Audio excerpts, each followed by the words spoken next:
룻기 3장 7절로 13절의 말씀을 가지고 작아 보이지만 꼭 필요한 태도라는 제목으로 하나님의 말씀을 같이 묵상합니다. 지구상에 있는 나라 가운데 가장 큰 면적을 가지고 있는 나라는 러시아라고 합니다. 그리고 두 번째가 캐나다이고 세 번째가 중국이고 네 번째가 미국이라고 합니다. 그렇다면 우리 북한을 제외한 남한, 한반도, 그 한국의 크기는 세계에서 몇이나 될까요? 제가 찾아보니까 북한을 뺀 남한의 면적은 세계에서 111이라고 합니다. 사실은 그렇게 큰 나라는 아닙니다. 그런데도 한국은 유달리 큰 대자를 참 좋아하고 큰 대자를 너무 많이 사용하는 경향이 있습니다. 여러분, 한국의 국호가 뭐죠? 대한민국입니다. 국가 최고 통수권자의 이름이 뭡니까? 대통령입니다. 그리고 최고의 학부를 얘기를 할 때 대학교라고 이야기를 합니다. 또 한국의 대부분의 도로의 이름을 보게 되면 대로가 아닌 것이 없고요. 한강에 세워진 많은 다리들을 보게 되면 대교가 아닌 것이 없을 지경입니다. 심지어는 참 재미있는 것을 보았는데요. 한국 분들이 술을 같이 마신다는 뜻을 얘기를 할 때도 뭐라고 얘기를 하죠? 이런 건 얘기하면 안 되시는데 제가 얘기를 할게요. 대포 한잔 하자고 한답니다. 이 대자가 또 들어가는 거예요.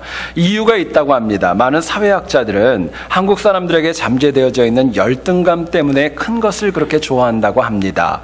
그래서 우리는 은연중에 작은 것을 무시하고 때로는 작은 것이 있다면 보이지 않게 감추려고 하는 특성이 저희들에게 있는 겁니다. 그렇다면 제가 여러분들에게 질문을 드립니다. 과연 무엇인가가 크다고 다 좋은 것입니까? 역으로 작은 것이 항상 나쁘다고 말할 수 있는 것입니까? 문제는 크고 작은 것이 아니라 그것이 정말 꼭 필요한지 여부가 더욱더 중요한 것입니다. 결국 필요한 것, 정말 필요한 것이 큰 것이고요.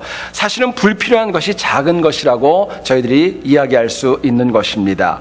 여러분, 패역한 세상에서 승리하기 위해서는 큰 것과 작은 것이 아니라 꼭 필요한 것을 붙잡고 사는 지혜가 필요합니다.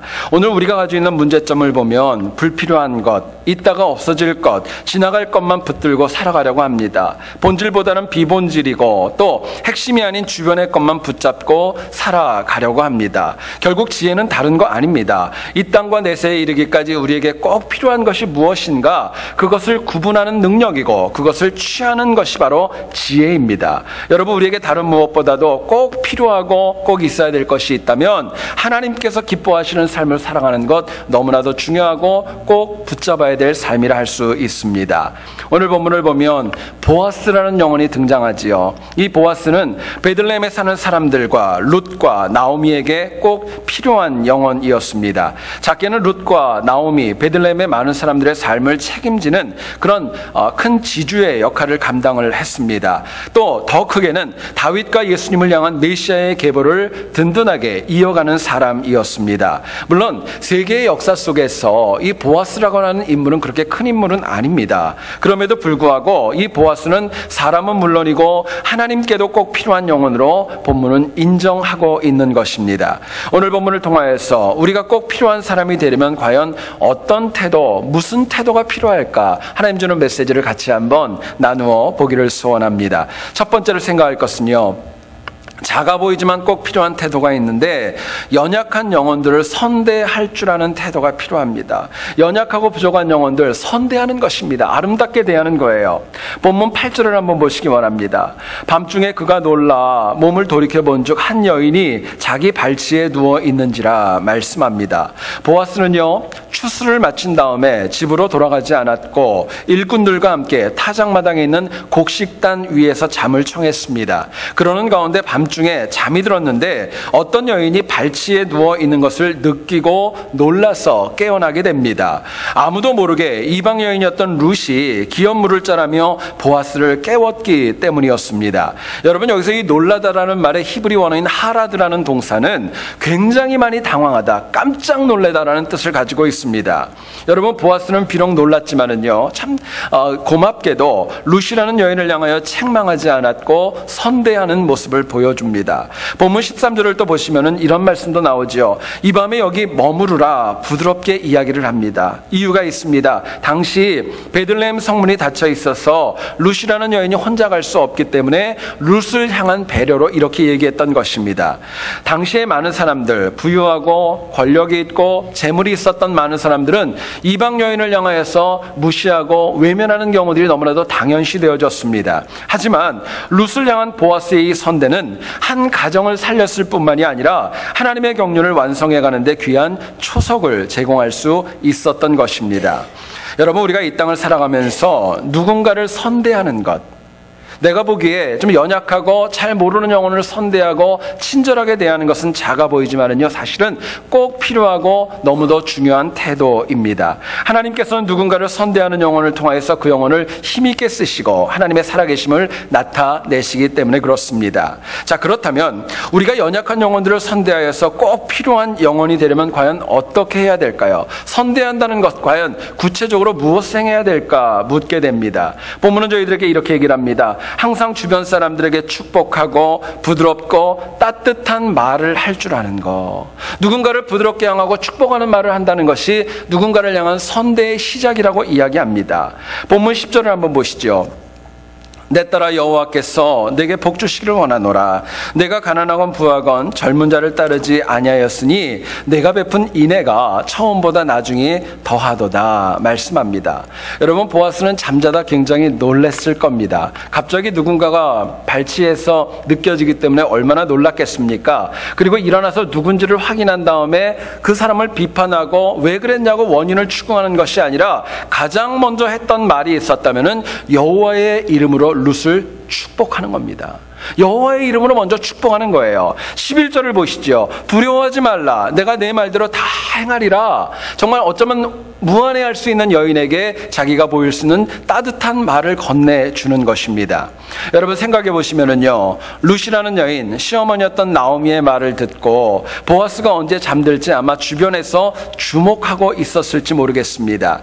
잘 몰랐을 거예요. 왜 그렇게 해야 되는지 제대로 몰랐지만 시어머니의 말에 순종을 하고 목욕을 하고 옷을 갈아입고 기름을 바르고 준비해서 그 자리에 갔습니다. 그런데 여러분, 만약에 이렇게 잘 준비하고 철저하게 준비하고 나아갔는데 만약에 보아스가 너 누구냐고 망신 주고 이거 뭐하는 사람이냐고 만약에 설안의 문제를 일으켰다면 얼마나 무안했겠습니까? 하지만 보아스는요, 그 룻을 향하여 축복합니다. 그리고 또 얘기를 합니다. 내가 내게 말한 대로 내게 다 행할 거야. 약속하는 그 음성을 들었을 때 이 룻의 마음에 얼마나 안심과 평안이 있었겠습니까?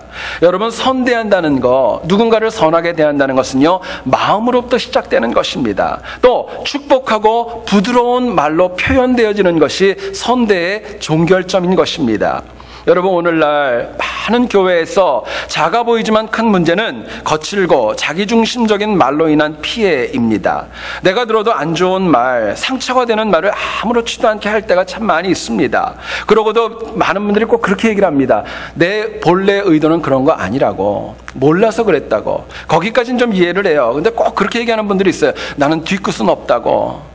뒤끝은 없다고 그렇게 얘기를 하세요. 근데 여러분, 그러나 말로 생긴 상처는 정말 깊고 오래가고요, 관계를 깨기 때문에 절대로 이것은 작은 문제가 아닙니다. 같은 말이라도요, 나를 인정해주는 말, 좀 더 긍정적인 말, 그것이 나에게 용기를 주고 힘을 주기 때문에 그렇습니다. 최근에 제가 좀 체중이 줄면서 여러 교인들이 저에게 참 많은 말들을 해주십니다. 근데 어떤 분이요, 저한테 와서 아무렇지도 않게 그렇게 얘기를 하시더라고요. 목사님, 진짜 살 빠지셨어요? 안 빠진 것 같은데요. 그러면서 저를 자꾸 이래저래 막 보는 그런 모습을 보면서 이렇게 얘기를 하는데요. 기분이 굉장히 안 좋더라고요. 근데 지난 8일이었던 것 같아요. 2주 두 번째 주일날 별로 말씀이 없으신 한 집사님께서 주일 예배를 끝나고 인사하는데 저한테 그렇게 인사를 하셨습니다. 목사님, 양복을 새로 하셔야 되겠어요. 그렇게 얘기를 하시더라고요. 저는 어떻게 들었냐면은 그날따라 제가 입고 왔던 양복이 좀 옛날 거, 오래된 것이어가지고 혹시 양복에 무슨 문제가 있는 줄 알았습니다. 그래서 이거 갈아입어야 되겠구나, 바꿔야 되겠구나 생각을 했는데 나가면서 다 그렇게 얘기를 하시더라고요. 살이 빠져서 너무 보기 좋았다고, 운동 계속 하시라고. 잠깐이지만 제가 은혜 받았어요. 별 얘기는 아닌데 굉장히 은혜 받았던 기억이 있습니다. 여러분 한번 생각해 보세요. 누군가에게 어떤 말을 어떻게 듣고 싶으십니까? 어떤 말을 듣고 싶으세요? 어떻게 얘기하는 거 듣고 싶으십니까? 현대신앙인들이 꼭 해야 하고 겸손하게 받아야 될 훈련이 있다면 말하는 훈련입니다. 많은 경우 사람은 너무 좋고 마음도 선한데 말이 함부로 나가는 게 저와 우리들이 가지고 있는 문제점입니다. 생각 없이 하는 말에 결국 나도 후회하고 타인에게는 비수처럼 꽂힐 수 있는 것이 악한 말의 특징입니다. 결국 선대하는 말에 자신이 없다면요, 훈련 받으셔야 됩니다. 선대하는 말에 자신이 없다면 아예 침묵하는 것이 나을 수도 있는 것입니다. 성경을 보면 이런 말씀이 나오죠. 가나안은 저주를 받아 그의 형제의 종들의 종이 되기를 원하노라 이야기합니다. 여러분, 이것은 홍수가 끝난 다음에 노아가 취중에 잠든 자신의 하체를 본 함을 저주하는 내용입니다. 흥분하니까요. 방주를 짓기까지 오랜 기간 동안에 그렇게 동고동락을 같이 했던 아들, 그 노고가 전혀 보이지 않았던 것입니다. 결국 원인도 묻지 않고 퍼부은 그 악담으로 인하여서 노아도 많이 아팠을 거예요. 나중에 정말 정신을 차리고 나서 얼마나 마음이 아팠겠습니까? 여러분, 그 다음에 생각할 것은요, 함이라는 영혼, 가나안은 그 말을 듣고 그 마음에 남은 상처가 얼마나 컸겠습니까? 여러분, 사람이 어떤 상황에서 흥분되고 화가 나면 아예 말을 하지 않는 것이 더 좋을 때가 있습니다. 쉽지는 않아요. 그러나 아예 입을 다무는 것이 더 지혜로운 방법이 아닐까 생각을 합니다. 여러분, 세상 사람들은 우리한테 그런 얘기 많이 합니다. 말을 하기 전에 신중하게 얘기하는 것 3-4-1언이라는 말을 쓰게 되죠. 무슨 뜻이냐면요, 3번을 생각을 하고 1번 말을 하라는 뜻입니다. 그런데요, 인간이 죄인이기 때문에 똑같은 것을 3번을 생각한다고 해서 무엇인가가 근본적으로 바뀌는 것은 아닙니다. 어쩌면 흥분하고 상처받고 마음에 아픔이 있는 사람이라면요, 3번을 생각해도 어쩌면 나아지는 것 없이 더 안 좋은 말이 표현되어질 수도 있는 것이 자명하기 때문에 그렇습니다. 여러분, 잘 들으셔야 될 것, 우리가 누군가를 선대하고 부드럽고 따뜻한 말을 하기 위해서는요, 기도하고 말씀하셔야 됩니다. 기도하고 말씀하셔야 돼요. 기도는 하나님께 내 생각을 의탁하는 겁니다. 성령 하나님께 내 도움과 정말 내 생각을 맡기고 행하는 것이 기도입니다. 기도는 내 자와 내 의로움을 은혜로 부드럽게 해주는 능력이 있기 때문에 그렇습니다. 여러분, 우리가 어떤 중요한 모임에 참석하기 전에, 정말 중요한 모임에 참석하기 전에, 누군가와 중요한 대화를 나누기 전에 우리가 정말 해야 될 것이 있다면 하나님 앞에 기도하고 임하는 지혜가 저희들에게 필요한 것입니다. 어떤 성도가 열심히 전도를 했는데 열매가 없어서 마음이 상해서 목사님에게 상담을 청했습니다. 목사님께서 그 성도에게 이렇게 얘기를 했습니다. 가만히 보니까 당신은 참 열심은 많이 있는데 당신의 눈에 눈물이 말라있기 때문에 그런 거는 아닙니까? 시편 126편 6절을 보면 울며 씨를 뿌리는 자는 기쁨으로 단을 거두리로다 말씀하셨습니다. 이야기를 했어요. 이에 성도가 집에 돌아갑니다. 눈물 없이 전도했던 거 생각해보니까 맞았던 겁니다. 회개하기 시작을 합니다. 그리고 다시 말씀을 붙잡습니다. 그리고 간절한 눈물로 기도한 다음에 전도하고자 마음에 품었던 영혼을 향해 말씀을 증거했을 때 하나님 주시는 은혜로 그 영혼을 구할 수 있었다는 이야기입니다. 여러분, 생각해 보세요. 겉으로는 큰 차이 없어 보입니다. 그러나 말씀을 붙잡고 사는 영혼과 그렇지 않은 영혼은 절대로 같을 수 없습니다. 마찬가지로 기도하고 말하는 영혼과 그렇지 않은 영혼이 절대로 같을 수 없다는 것도 자명한 이치입니다. 특히 여러분, 교회에서 함께 동역하는 많은 믿음에 사랑하는 성도들은 더 부드럽고 더 따뜻한 말을 하는 그 노력이 저희들에게 필요합니다.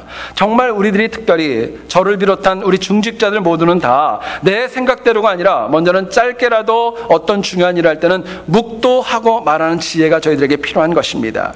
여러분, 교회의 균열과 상처는 엄청난 진리 문제 때문에 일어나는 거 아닙니다. 생각해보면 별거 아닌 것 같은데 험악한 말 한마디 때문에 발생할 때가 얼마나 많이 있는지 모릅니다. 여러분, 험악한 말의 특징이 있습니다. 기도하고 그렇게 얘기하지 않습니다. 자기 생각이 먼저 나타나는 거예요. 그러나 기도한 다음에 보아스와 같이 주변 영혼들을 선대하고 부드럽게 축복하며 말할 때 하나님 주시는 은혜가 있는 것입니다.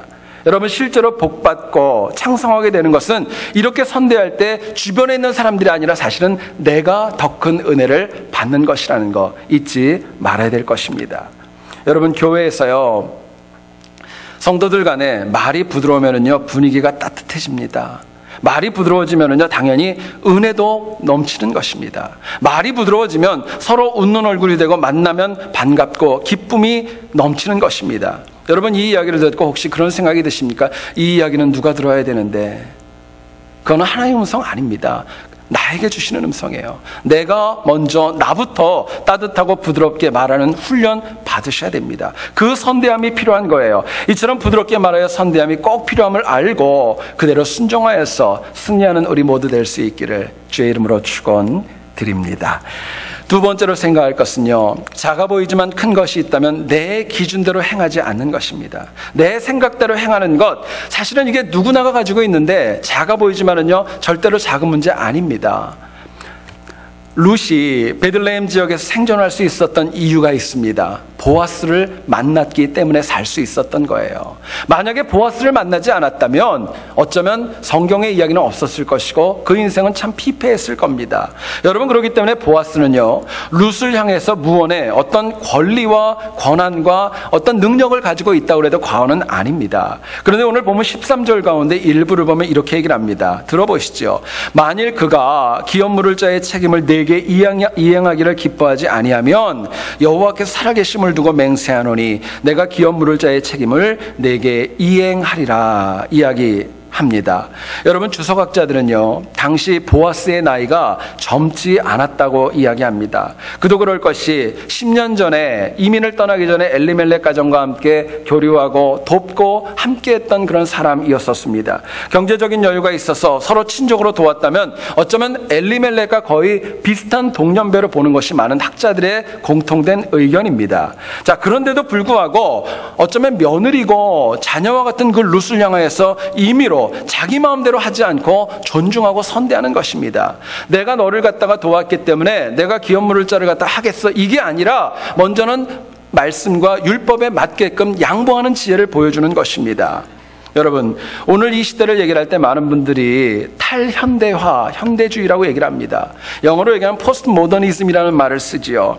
여러분, 포스트 모더니즘, 이것과 다른 모더니즘, 소위 17, 18세기에 있었던 그 현대주의의 특징이 있습니다. 모더니즘은요, 절대적인 개념이 있는 거예요. 계시가 있고 말씀이 있고 하나님의 능력이 있는 것, 이런 절대적인 기준을 인정하는 것이 모더니즘의 특징입니다. 그러나 포스트 모더니즘은 내가 좋고 내 기준대로 행하는 것이 진리라고 여기는 것입니다. 남과 무관하게 내가 좋으면 그것이 선이기 때문에 동성애와 같이 자기 중심적인 사고가 가득한 그런 흐름이 쏟아져 나올 수밖에 없는 것이 오늘의 현실입니다.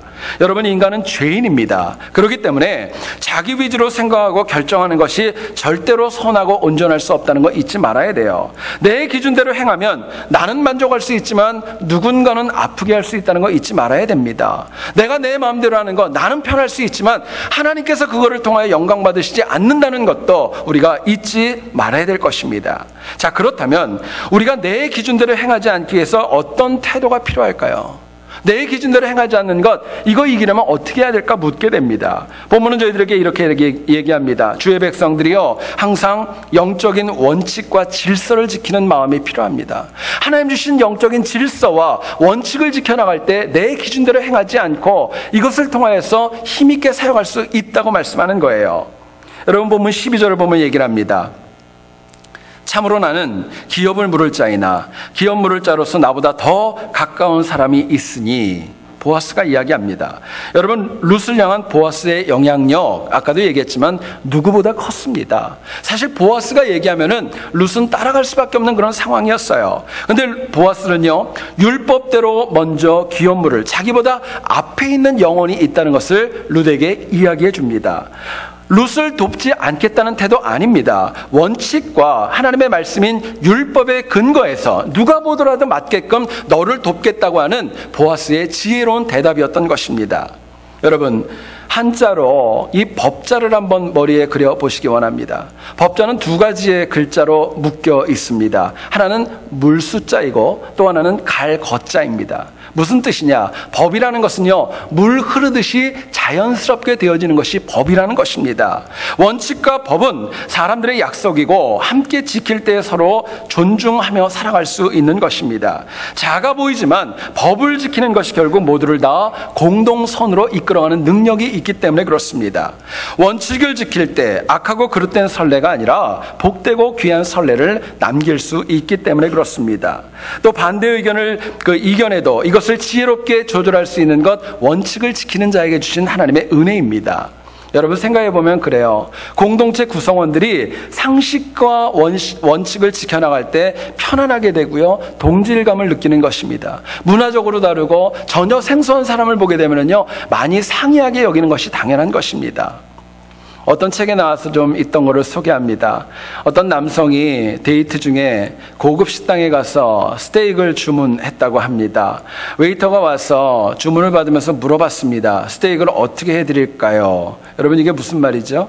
어떻게 구워줄까요? 이 얘기 아닙니까? 미국에 사는 사람들은 그거 다 아실 거예요. 레어로 할 거냐, 미디엄으로 할 거냐, 웰던으로 할 거냐, 이거 물어보는 거 아닙니까? 근데 이 사람이 이 말이 무슨 뜻인지를 전혀 몰랐답니다. 그러니까 사투리로 그렇게 얘기를 했답니다. 최선을 다해 주이소.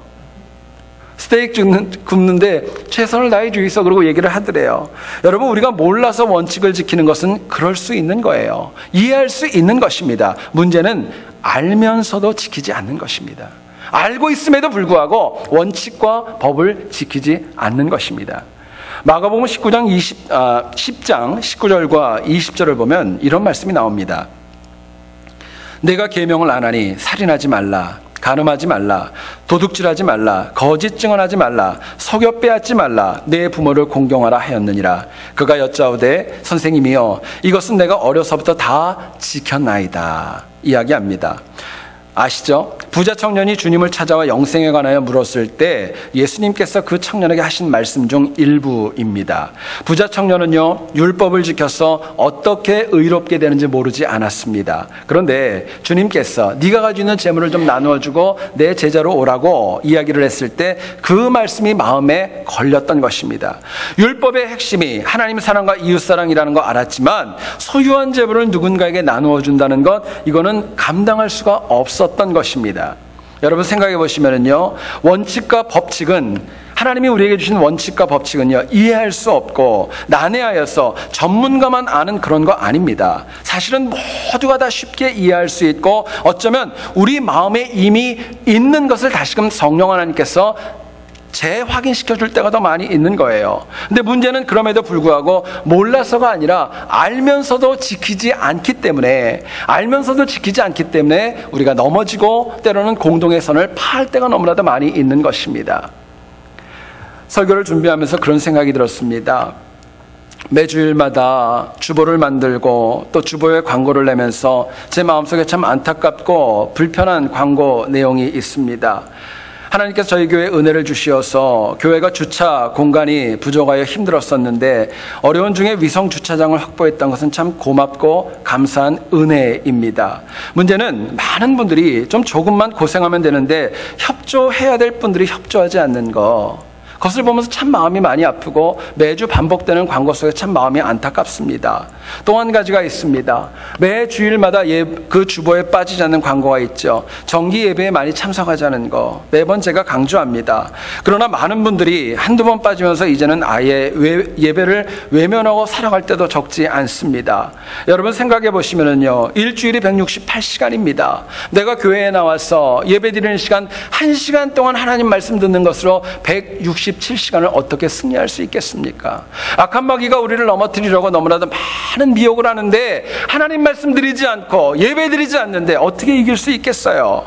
물론 주차하는 것, 예배에 참석하는 문제가 형벌과 관련되어진 원칙과 법칙은 아닙니다. 그러나 우리 공동체가 함께 정한 것이라면 사실은 우리 자신부터가 먼저 그것들을 지키고 준수해야 되는 태도가 너무나도 필요한 것입니다. 여러분 그럴 때요, 우리 자신은 물론이고 우리 자녀들이 그거 보고 배우는 거예요. 자녀들이 먼저 보고 배우는 것입니다. 뿐만 아니라 정말 내가 한번 비켜주고 내가 와서 기도한 그것을 통하여서 하나님이 예비하시고 구원해야 될 영혼이 하나님 앞에 나와서 구원받고 은혜받고 주의 백성이 될 수 있는 것입니다. 여러분 부담을 드리려는 거 아닙니다. 우리에게 주신 하나님의 규칙과 함께 하고자 하는 것들, 적어도 우리만이라도 그것을 따르고 선행하고 그것을 준수할 때 하나님 주시는 은혜가 적지 않다는 부탁입니다. 여러분, 성 어거스틴이 쓴 역작 가운데 신의 도성이라는 책이 있죠. 인간이 살아가는 세상을 둘로 구분합니다. 하나는 세상이 지배하는 땅의 도성이 있고, 또 하나는 하나님께서 지배하시고 통치하시는 신의 도성, 하늘의 도성이 있다는 것입니다. 여러분, 이처럼 믿는 자로 이 땅을 살아갈 때 우리 앞에는 두 가지의 제국과 두 가지의 법이 앞에 있습니다. 하나는 불신자와 똑같이 지켜야 될 세상의 법칙이 우리 앞에 있고, 또 다른 하나는 믿는 자로서 하나님 우리에게 주신 말씀과 그 은혜를 지켜야 될 당위성이 저희들에게 있는 것입니다. 여러분, 성공했던 신앙인들을 보세요. 모두가 다 두 가지를 다 지켰던 겁니다. 조지 뮬러가 고아원 사역을 통하여서 5만 번이나 넘는 기도의 응답을 받았던 그 원인이 뭐라고 생각을 하십니까? 그가 누렸던 은혜의 특권은 세상의 법과 함께 하나님의 법을 온전히 준수하는 지혜와 신실함이 있었기 때문입니다. 실제로 너무나도 많은 거장들의 특징이 있습니다. 언제나 이 땅의 법칙과 하나님 나라의 법칙을 함께 준수하는 지혜가 그들에게 있었던 것입니다. 그들의 생각이 없었던 거 아닙니다. 자기 주장도 있었고 자기 나름대로의 고집도 있었지만 세상이 원하는 법과 하나님이 원하시는 법을 지키는 성숙함이 그들에게 있었던 겁니다. 여러분, 하나님 나라의 원칙과 법은 무형으로 나타날 수도 있고 유형으로 우리들의 삶에 나타날 수도 있습니다. 어떤 경우에는 하나님 나라의 법칙과 원칙이 내 삶에서 그렇게 크게 부각되지 않을 수도 있어요. 그러나 비록 작아 보이고 선명하게 보이지 않을지라도 신앙인은요, 이 땅뿐만이 아니라 하나님께서 우리에게 주신 법칙과 원칙을 지키는 성숙함이 필요합니다. 이유가 있습니다. 내 기준과 생각대로 사는 영혼에게는 실패와 넘어짐이 다 있는 거예요. 그러나 역으로 하나님 나라의 법칙은 우리를 절대로 넘어뜨리지 않고 넘어지지 않게 하는 굳건한 영적 버팀목이 될 수 있기 때문에 그렇습니다. 여러분, 하나님 나라의 법칙과 원칙을 마음에 새긴다는 것, 마치 내 삶과 내 인생, 마치 건물의 골격을 든든하게 세워가는 것과 똑같습니다. 이처럼 하나님 나라의 법칙과 원칙이 삶에 굳게 고정되어지고 픽스되어지게 되면 그 이후에 발생하는 어떤 어려움, 능히 이기는 지혜가 필요한 것입니다. 여러분들이 꼭 지켜야 될 원칙, 지금 지키고 있는 원칙이 세상의 것입니까? 하나님의 것입니까? 그것을 얼마나 제대로 지키고 있으세요? 패역한 세상에서 항상 하나님 나라의 법칙과 원칙을 준수하는 지혜와 능력이 우리들의 삶 가운데 꼭 필요하다는 것 마음에 새기고 또 새길 수 있기를 소원합니다. 그래서 이처럼 꼭 필요한 원칙으로 인하여서 내 위주, 내 마음대로 하려는 그 죄성을 이기고 날마다 승리하는 우리 모두 될 수 있기를 다시 한번 주의 이름으로 축원드립니다. 제가 어느 날 제가 좀 집에 늦게 귀가를 했고 또 저희 아이가 저를 잠을 자지 않고 반갑게 맞아주면서 저한테 이렇게 안으면서 했던 얘기 한마디가 참 마음에 남았습니다. 저한테 그렇게 얘기를 하더라고요. 아빠, 내가 있어서 좋지. 그렇게 얘기를 하더라고요. 여러분, 제가 뭐라고 답을 했겠어요? 그럼 너무너무 좋지. 근데 거기까지만 끝났으면 좋은데 제가 한마디 질문을 했어요. 뭐라고 그랬냐면은 너도 아빠가 있어서 항상 좋지? 그러고 물어봤습니다. 근데 저희 아들이 저를 꼭 안아주고 한마디 하고 가더라고요. Sometimes. Sometimes 했는데 제가 너무 마음이 아팠어요. 그래서 또 붙잡고 물어봤어요. 너 엄마는 어떤 애들? 엄마는 always. 그러고 딱 가는 거예요.